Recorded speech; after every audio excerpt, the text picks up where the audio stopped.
Jill and I are going to travel to Hawaii as soon as we can. That's what I've been talking to the governor about. I don't want to get in the way. I've been to too many disaster areas, but I want to go make sure we got everything they need. That was President Biden today saying that he'll be sending 500 federal employees to help in Maui. At least 99 people are known to have died in the fires there. The Hawaii governor worried that the total could still double or even triple. Recovery teams have worked through just 25% of the burned out areas. FEMA is working to get temporary housing. There's also focus on the support for firefighters and first responders, many of whom lost their own homes while helping out in their community.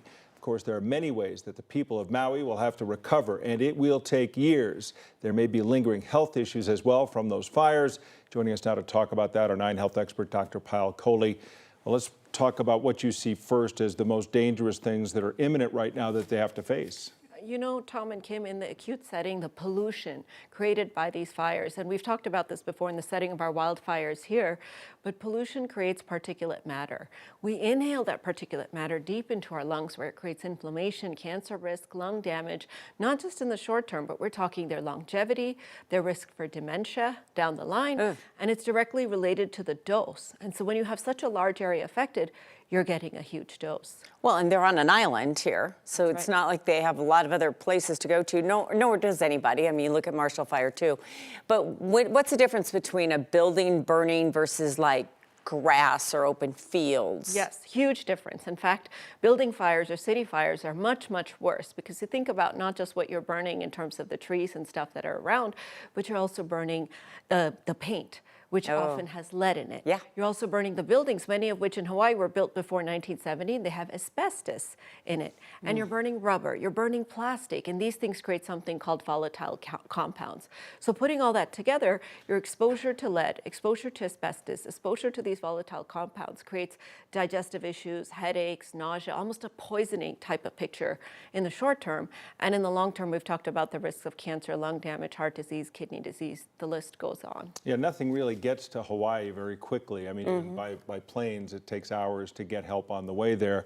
You think of it as beautiful islands surrounded by water, but water is a big issue, just drinking water. That's right. So all of this, that is the burning that's happened, has put all these volatile compounds into the drinking water. We also have liberalization of arsenic from the fertilizer, from the ground, where it was deep buried, and now that's getting into the drinking water as well. So there's actually been a warning issued not to boil the drinking water, not to use the drinking water, just to stick to bottled water. And they're saying keep your showers short, don't do swimming or tub baths, and make sure that you're not soaking anything, your clothes, your dishes, anything like that in any of the water there.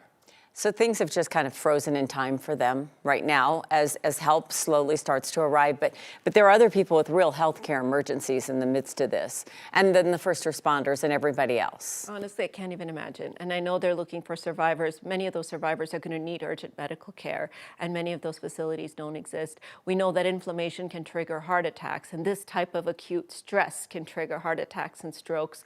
And so God forbid somebody has one of those in the acute setting, you know, where would they go? How would they get the care? What are the resources that they would get? And then I worry about preventive care and long term as well, because healing and rebuilding is such a big part of this tragedy that that's the last thing on people's minds right now. And you think of the real impact that may be the most long-term impact, the mental health stress, not only on people in the immediate moment now, but for years to come, the terror, the fear of what they saw, witnessed, or felt. I mean, you heard about people jumping into the water to keep themselves alive.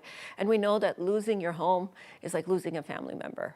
And it's not just the objects and the things you've collected, but the memories associated with it, a lifelong memory just gone within minutes. And so I think it's going to be a grief reaction for a lot of people. You know, those stages we talk about where you're in shock, then you're angry, you have denial, you have depression, you have hopelessness. But I really hope that we can get everybody to that acceptance stage where they start to rebuild, move on, because otherwise my fear would be this turns into PTSD, anxiety, depression, substance use, many other things for the long term. Those of us who've been there to Hawaii, to Maui, to Lahaina in particular, those are the best of days on vacation. And to think of this as the worst of places and the worst of days for those people is continues to break hearts. It's sad to see, and we certainly wish them the best, and hopefully all the help will come, and sooner rather than later they'll be finding some sort of normal life again. Thanks, Dr. Kohli. Thanks, Dr. Kohli. We want to tell you there are ways you can get involved in helping the victims in Hawaii. You can call the number on your screen, or you can go online to redcross.org or text Hawaii to 90999.